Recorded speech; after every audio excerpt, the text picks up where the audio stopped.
Hey guys, Neely here. I'm coming in today for my freezer pizza crust recipe. I am so excited about this. I've worked on it a little while and finally found a way to make it super easy. So the crust that I am doing is a no-knead dough, and I have increased the recipe so that I can use a whole bag, a 5-pound bag of flour, because I want it, again, to be simple. So if I'm going to make this recipe, I know that I just need to pick up a 5-pound bag of flour. This is one of those recipes that you have to think about ahead of time. You have to let it rise for at least 8 hours, but I usually do around 12 or 16. You can leave it for about 24 hours if it's not summertime and super warm in your house. And you can leave it longer than that, but I would just recommend putting it in the fridge after 24 hours or after about 12 hours if it's really hot in your house. So it is evening now, and I am gonna throw this together and leave it on the counter, and then tomorrow I will be ready to make my pizza crusts.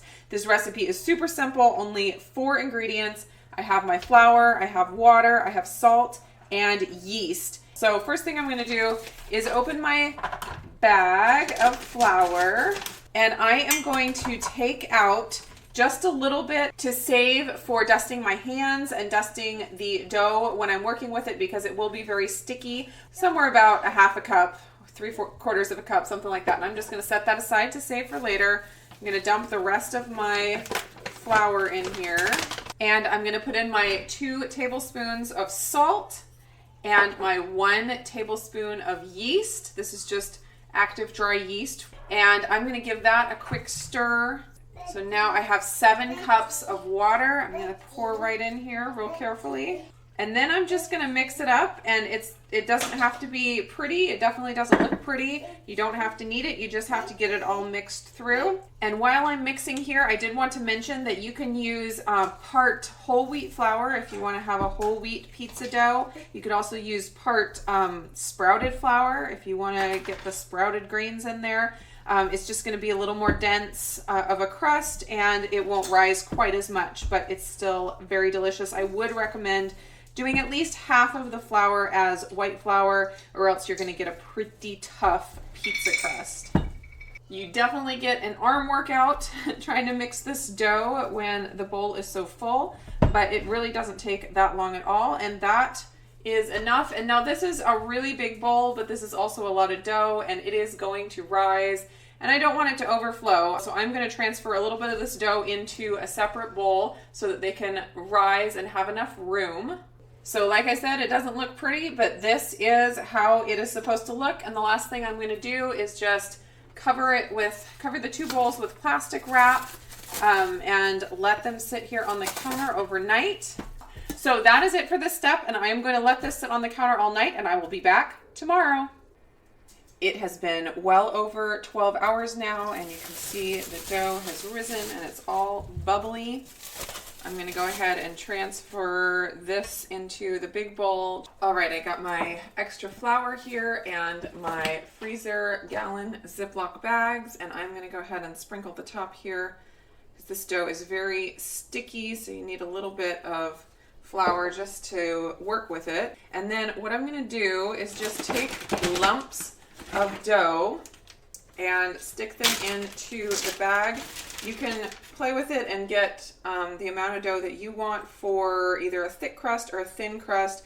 We like a pretty thin crust, so I'm going to do small lumps of dough and get it put into the bag. And usually I will open up a whole bunch of bags and just fill them all up with the lumps of dough and then go through and flatten them all. But I will go ahead and flatten this one to show you guys, because you don't need to see me do all of them. So you can just go ahead and roll it out with a rolling pin, but I am all about finding shortcuts and making things easier.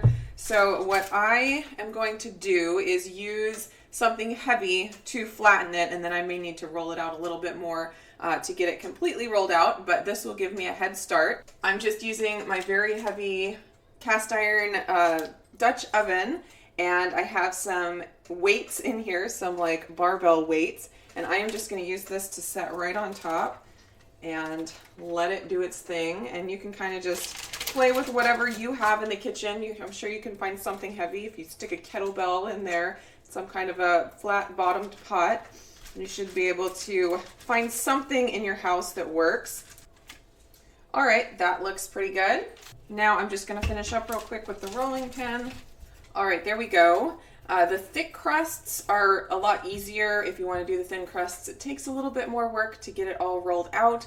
I also like to keep a little bit of space here instead of having the dough jammed all the way to the edge, because then I will be able to get it out of the bag without ripping it. And since you're using a freezer Ziploc bag for each crust, I like to be able to reuse the bags because that's a lot of waste. So that is it. Now all I have to do is zip up the bag. I try to get out as much air as possible. Lay it in the freezer to freeze. These freeze really quickly since they're so thin, and then they will be ready to use. If you try to take it out of the bag right now, it's probably going to be very difficult, but as soon as it's frozen solid, it's super easy to pop right out of the bag. So I am going to go ahead and get working on all of this dough, and then I will get them in the freezer, and once they're frozen, I will pull one out and show you how to cook them. Just wanted to give you a peek at all of my bags with their lumps of dough. I got a total of 15 lumps here that I am going to be pressing out. So 15 of these mini size pizza crusts. My husband will eat a whole one of these at a meal. My kids will eat a quarter to a half depending on their age. So we usually need to make about 3 for a meal. And so this will be 5 meals worth of pizza, which that will last us quite a while. All right, they are all flattened and ready to go in my freezer. Definitely the most labor intensive part is the rolling out of the dough, but it's nice using the bags because you can keep your hands clean because all the dough is contained in the bag. The only messy part is when you portion it out into the lumps out into the bags, but besides that, it's very clean. And I'm gonna get these frozen and I will be back to show you how they cook. Through the magic of television, I have my frozen pizza crust here, and I have my pizza pan lined with parchment paper for easy cleanup. I'm just gonna take the pizza crust out of the bag, and you can see how easily it separates from the bag now that it's frozen. You can top it any way you like to top your pizza. I'm just doing the very classic pepperoni pizza with tomato sauce, cheese, and pepperoni. And I have my oven preheated to 425 degrees, and I am going to cook the pizza for about 15 minutes, 15 to 20. I'm gonna go ahead and pop this in my oven.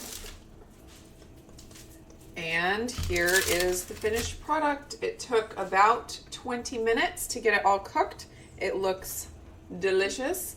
And I wanted to mention that since the crust is frozen but the toppings aren't, you wanna put it 1 rack below the middle of your oven, just so a lot of heat gets to the bottom and it gets cooked at the same speed as the top. So that is it for my freezer pizza crust recipe. I hope you guys enjoyed it. I hope it's helpful in making your life a little bit easier in the kitchen. I am planning on doing another video real soon with a few more ideas of how to use these crusts besides for just pizza, so look for that coming up soon. I hope you guys are all doing great, and I will talk to you later. Bye. Bye.